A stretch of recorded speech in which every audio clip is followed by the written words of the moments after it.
All right, sports fans, how's everybody out there doing?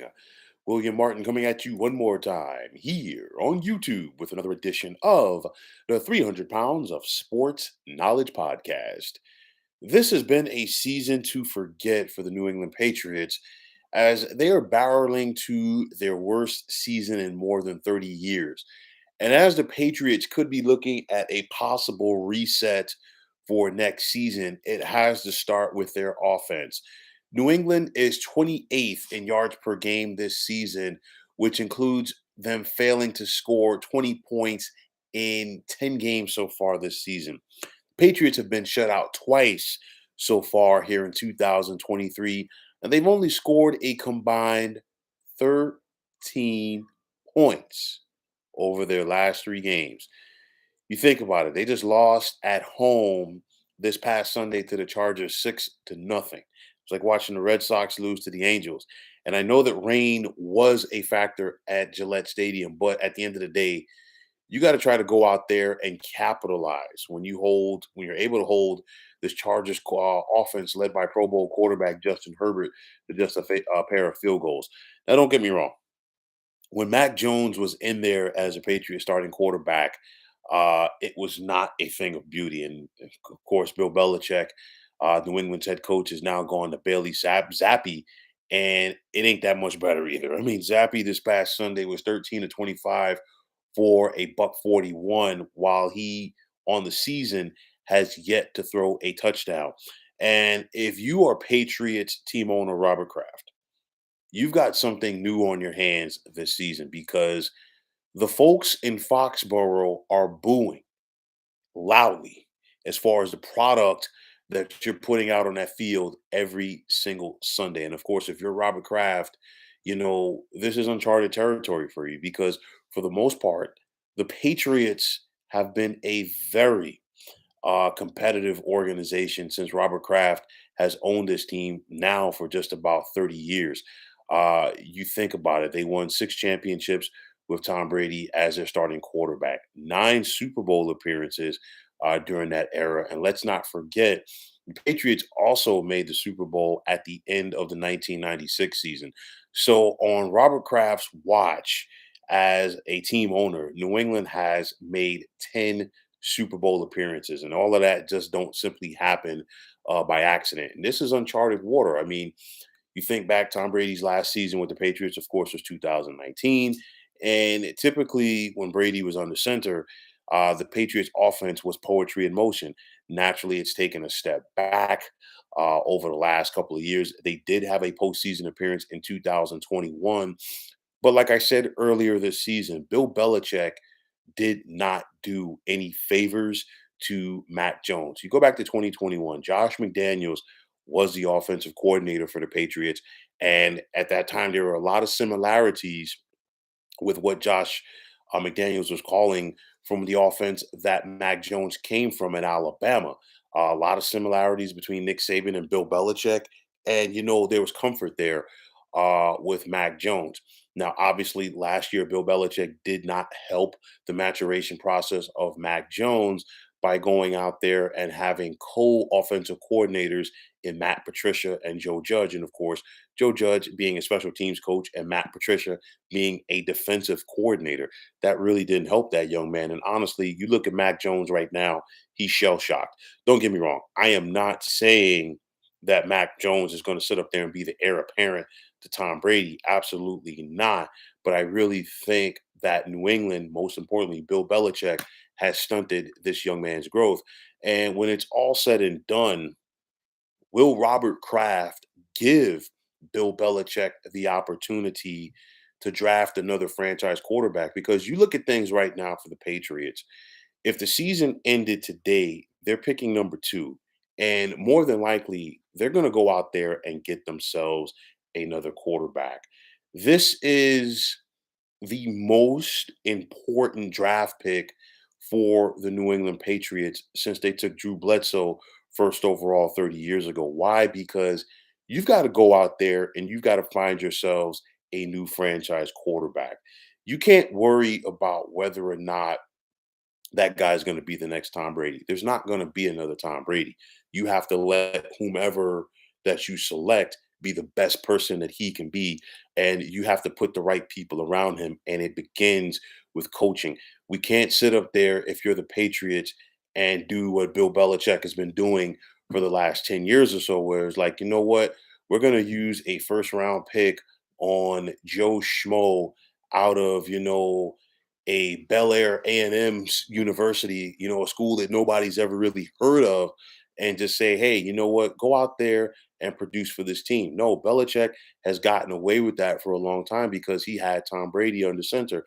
But again, like I said earlier this season, Tom Brady's not walking through the door at Gillette anytime soon. And if he is, he's just there to take photos and sign autographs. So when it's all said and done, I do think that Robert Kraft has and will take back control of his team. Bill Belichick is not going to retire from coaching because he is closing in on, surpassing Don Shula for the most wins. And when it's all said and done, he's probably going to have to do it with another team. He's still under contract with the New England Patriots. And I think we're going to see a scenario where Bill Belichick gets traded this offseason, meaning that Robert Kraft is going to get himself back some draft compensation as he looks to retool. It can't end with just Bill Belichick. It's got to be a complete retool of this team. Now, no disrespect to Bill Belichick, because I still think he can coach defense at a high level. And I think he's one of, if not the greatest defensive minds that the game of football has ever seen. But with that said, Bill Belichick, the defensive coach, and Bill Belichick, the general manager, are two different things. And I don't foresee a scenario come this offseason when Robert Kraft does talk to Bill Belichick. And I think they are going to have a serious talk. But I don't foresee a scenario where Bill Belichick's ego is going to allow him to sit back and say, you know what? I cannot be the general manager for this team anymore. Bring somebody else in, because even for the sake of argument, if Belichick were to be cool with Robert Kraft going out there and bringing in a general manager, guess what? It would more than likely be a partnership, and Bill Belichick would still probably want some of, if not all of the final say in personnel decisions. And that, in my opinion, is not going to work. I don't see Robert Kraft allowing him to continue to do this. It's been done for far too long, and he has not been good as far as finding personnel to improve this Patriots offense. So when it's all said and done, like I said, Bill Belichick has ruined Mac Jones. And I'm not, again, going to go out there and say that Mac Jones is a Hall of Famer. He did make the Pro Bowl back in 2021. And instead of improving off of that season where the Patriots went 10-7 and got to the playoffs, he has completely regressed. And you're looking at things right now for the Patriots because, again, this offense has not been good. And it's unfortunate because in recent games, their defense has played well enough to go out there and win. They just lost to the Colts over in Europe 10-6. Came off of their bye week, went to the Meadowlands, lost to the Giants 10-7. And the Giants offense ain't exactly the 2007 Patriots themselves. And then, like I said, just getting shut out at home courtesy of the Los Angeles Chargers.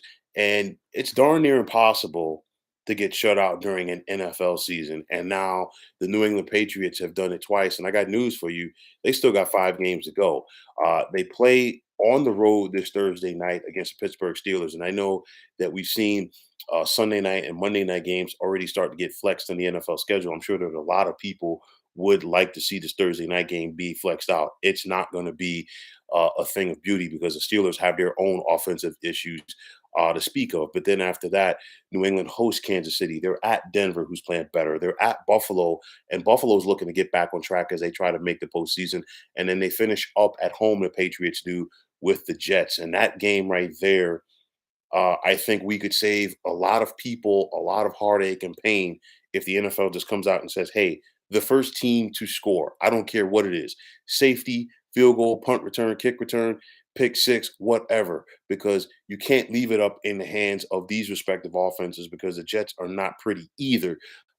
So when it's all said and done, the first team to score should just win that game, go home, wrap up the season, and be on to another day. But when it's all said and done, it is very tough to watch this Patriots offense. And for anybody out there who is a Patriots fan, and I know you got some lifelong diehard Patriots fans in that Boston area and then the New England area in general. I really hope that you really appreciated what was going on there during the Tom Brady era because that doesn't come along that often. And I think with what is currently happening with this Patriots offense, I think it only adds to Tom Brady's legacy there. And I think it only makes people miss him even more. And I'm sure it frustrates Robert Kraft, the fact that Bill Belichick wanted to move on from Tom Brady, and of course, Tom Brady went and got a championship with the Bucks in his first year since leaving New England. And nonetheless, this Patriots organization as a whole is starting to sink. So it hasn't been pretty for this Patriots offense. It's not going to get better at least this season. They've got an opportunity to turn things around depending on who they draft at quarterback and depending on who is coaching that young man going forward. I don't think it should be Belichick. I don't think it will be Belichick.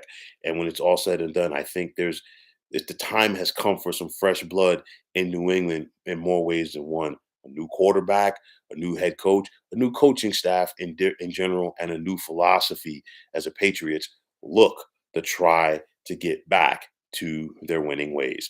So, folks, that is going to wrap it up. And as always, I want to take this time out to thank you for tuning into the 300 Pounds of Sports Knowledge podcast here on YouTube. I want to take this time out to thank all of you fine folks out there for tuning in. And if you have not already, please feel free to subscribe to this channel. Now, if you're on the X, formerly known as Twitter, please feel free to follow me at 300 Pounds of Sports. And like I always say, if you follow me, it'll be my pleasure to follow you right back. There's also the sports discussion group on Facebook at the Sports Depot 365 that you can check it out. Drop a line and be a part of one of the better sports debating sites going on social media. So, once again, fine folks, my name is William Martin, and I am signing off. And I'm saying take care and have yourselves a wonderful day.